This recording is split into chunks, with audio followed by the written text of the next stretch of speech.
بسم الله الرحمن الرحيم. يا أيها الذين آمنوا كتب عليكم الصيام كما كتب على الذين من قبلكم لعلكم تتقون أياما معدودات فمن كان منكم مريضا أو على سفر فعدة من أيام أخر وعلى الذين يطيقونه فدية طعام مسكين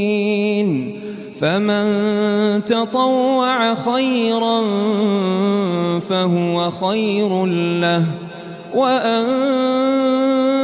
تصوموا خير لكم إن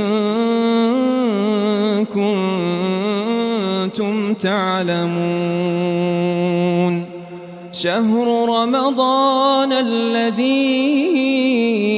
أنزل فيه القرآن هدى للناس وبينات من الهدى والفرقان فمن شهد منكم الشهر فليصمه ومن كان مريضا أو على سفر فعدة من أيام أخر يريد الله بكم اليسر ولا يريد بكم العسر ولتكملوا العدة ولتكبروا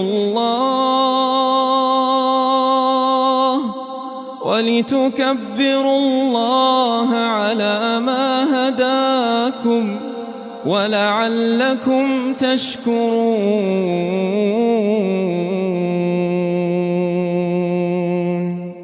وإذا سألك عبادي عني فإني قريب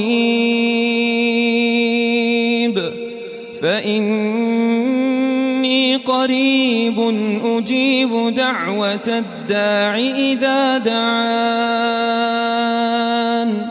فليستجيبوا لي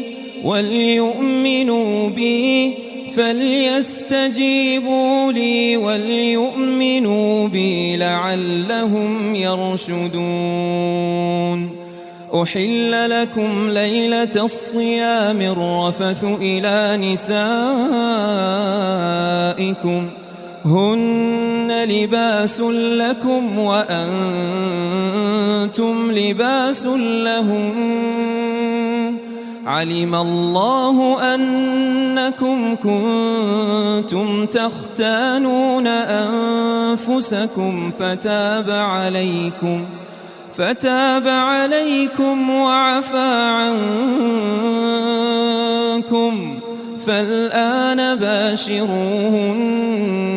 وابتغوا ما كتب الله لكم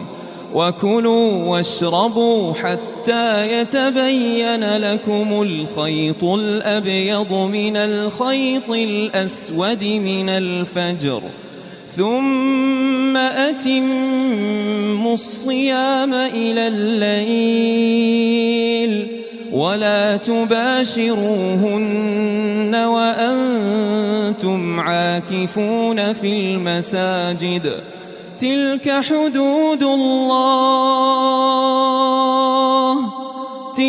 حدود الله فلا تقربوها